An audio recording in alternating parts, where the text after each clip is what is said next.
Welcome to the show. Thank So you. it's a last minute rush, you know. It's the new year, and Jan is still a comfortable time when you should be planning or putting in your money in tax saving instrument. You know, if someone wants to do it in March, I think that is just it's just too last minute to plan these kind of investment. In fact, when you talk about having tax saving investment in your portfolio, this should be done in the beginning of the year or in beginning of the financial year.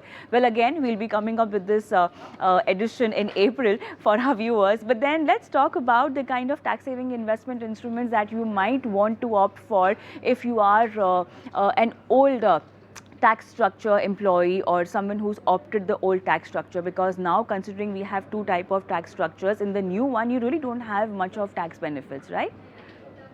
That's right, Kavita. And I'm glad you raised this very important aspect that now is the time to do all of your tax savings. If you haven't yet given thought to, saving taxes or, depositing money to whatever financial product it is that you want to opt for, now is the time to do so. And I'm sure all of those who are salaried would have received at least some intimation from their employer requesting that, they submit the tax proofs.